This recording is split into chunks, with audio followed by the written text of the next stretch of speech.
Assalamualaikum warahmatullahi wabarakatuh. Saya Dea Kartika dengan NIM 230420022. Di sini saya akan mempresentasikan sumber-sumber hukum administrasi negara untuk memenuhi mata kuliah Hukum Administrasi Negara. Yang pertama, saya akan menjelaskan terlebih dahulu apa itu sumber hukum, dijelaskan menurut beberapa pendapat para ahli. Yang pertama, menurut pendapat Bahsan Mustafa, mengatakan bahwa sumber hukum adalah tempat di mana kita dapat mengetahui dan mengenal hukum itu sendiri. Kaitannya dengan hukum administrasi negara, apabila hendak mencari ketentuan-ketentuan yang mengatur hukum administrasi negara, tempat tersebut merupakan sumber hukum administrasi negara. Yang kedua yaitu pendapat dari Sudikno Mertokusumo.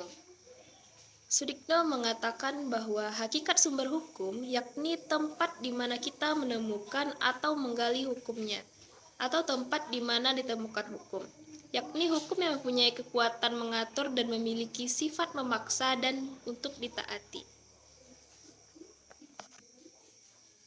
Sudikno juga mengatakan kata sumber hukum sering digunakan dalam beberapa arti, yaitu yang pertama, sebagai asas hukum, sebagai sesuatu yang merupakan permulaan dari hukum itu sendiri. Yang kedua, menunjukkan hukum terdahulu yang memberi bahan-bahan pada hukum yang sekarang berlaku. Tiga, sebagai sumber berlakunya, yang memberi kekuatan berlaku secara formal kepada peraturan hukum. Yang keempat, sebagai sumber dari mana kita dapat mengenal hukum. Yang kelima, sebagai sumber terjadinya hukum, sumber yang menimbulkan hukum. Dan pendapat yang ketiga dikemukakan oleh Zevenbergen mengatakan bahwa sumber hukum ialah sesuatu yang menimbulkan hukum atau sumber terjadinya hukum. Berangkat dari pengertian sumber hukum menurut beberapa pendapat para ahli, sekarang saya akan menjelaskan sumber hukum sejatinya dibagi kepada dua, yaitu material dan formil. Sumber hukum material adalah sumber hukum yang menentukan isi aturan hukum itu, dan untuk menentukan isi hukum itu dipengaruhi oleh banyak faktor. Yang kedua yaitu sumber hukum formil. Sumber hukum formil yaitu kaidah hukum dilihat dari segi bentuk. Dengan diberi suatu bentuk melalui suatu proses tertentu, maka kaidah itu akan berlaku umum dan mengikat seluruh warga masyarakat dan ditaati oleh warga masyarakat. Sumber hukum material dibagi lagi menjadi tiga sumber. Yang pertama yaitu historis. Historis yaitu undang-undang atau peraturan-peraturan masa lalu yang dianggap baik dapat dijadikan bahan untuk membuat undang-undang dan dapat diberlakukan sebagai hukum positif. Sumber hukum historis juga dapat diartikan menjadi dua, yang pertama sebagai sumber pengenal dari hukum yang berlaku pada suatu saat tertentu, yang kedua sebagai sumber tempat asal pembuat undang-undang menggali atau mengambil bahan dalam membentuk atau menyusun suatu aturan menurut undang-undang. Sumber yang kedua yaitu sosiologis, yaitu seluruh masyarakat dan lembaga-lembaga yang ada di dalam masyarakat. Kegiatan-kegiatan yang terjadi di dalam masyarakat dapat dijadikan bahan untuk membuat hukum, dengan kata lain sesuai dengan perasaan hukum masyarakat. Sumber hukum sosiologis juga dapat diartikan sebagai meliputi faktor-faktor sosial yang mempengaruhi isi hukum positif. Artinya, peraturan hukum tertentu mencerminkan kenyataan yang hidup dalam masyarakat. Sumber yang ketiga yaitu filosofis. Filosofis yaitu ukuran untuk menentukan aturan itu bersifat adil atau tidak, dan sejauh mana aturan itu ditaati oleh warga masyarakat, atau mengapa masyarakat mentaati aturan tersebut. Sumber hukum filosofis juga dapat diartikan yang pertama sebagai sumber isi hukum yang adil. Yang kedua, sebagai sumber untuk mentaati kewajiban terhadap hukum, atau sebagai sumber untuk kekuatan mengikat dari hukum. untuk menjawab pertanyaan mengapa kita harus mematuhi hukum. Selain dari sumber hukum material tadi, sumber hukum formil juga dibagi kepada 5, yaitu yang pertama, perundangan tertulis. Yang kedua, jurisprudensi. 3, kebiasaan atau konvensi. 4, traktat atau perjanjian. Yang kelima yaitu doktrin. Setelah mengetahui apa itu sumber hukum, menurut para ahli dan juga pembagian sumber hukum, yaitu material dan formil, sekarang saya akan menjelaskan sumber-sumber hukum administrasi negara yang terdapat di Indonesia. Yang pertama yaitu Pancasila, 2, kebiasaan konvensi, 3, peraturan perundang-undangan, 4, traktat atau perjanjian, yang kelima jurisprudensi, dan yang terakhir adalah doktrin. Saya akan menjelaskan satu persatu dari 6 sumber hukum administrasi negara yang ada di Indonesia tersebut. 1 yaitu Pancasila.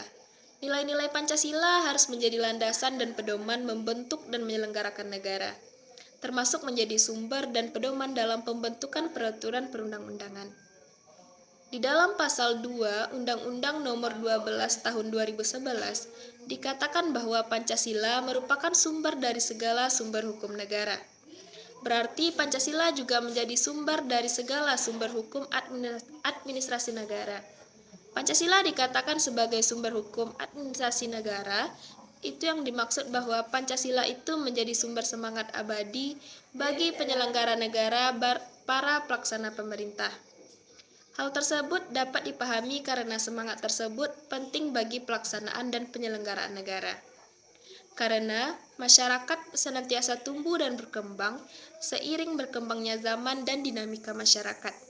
Jadi Pancasila menjadi nilai yang tetap yang menjadi sumber penyemangat bagi penyelenggara, para pelaksana pemerintah. Yang kedua, peraturan perundang-undangan.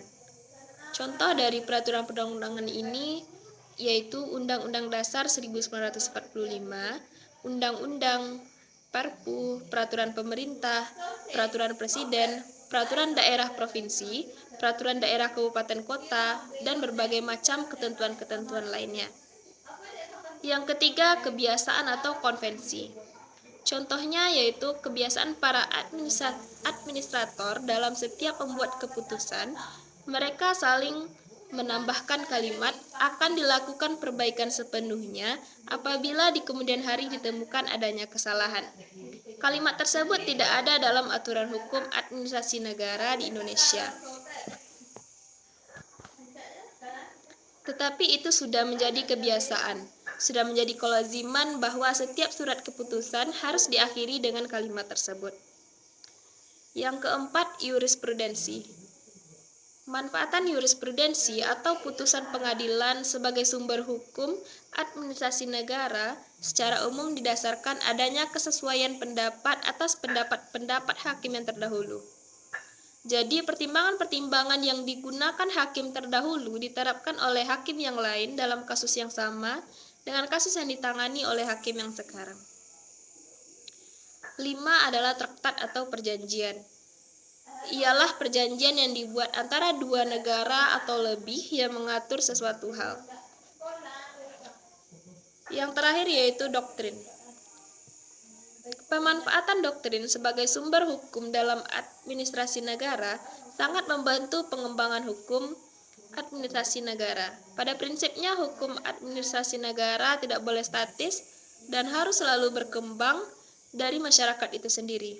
Di samping itu juga harus dimaklumi bahwa hukum normatif yang tersedia tentu tidak cukup memberikan penyelesaian atau masalah-masalah hukum yang selalu berkembang dengan segala macam variasinya. Oleh sebab itu, pemanfaatan pendapat para pakar hukum itu untuk menutup kekurangan yang ada pada hukum normatif agar hukumnya selalu bersifat fleksibel dalam melayani masyarakat. Jadi itu adalah 6 sumber hukum administrasi negara yang ada di Indonesia. Baiklah, sekian dari presentasi yang dapat saya sampaikan. Assalamualaikum warahmatullahi wabarakatuh.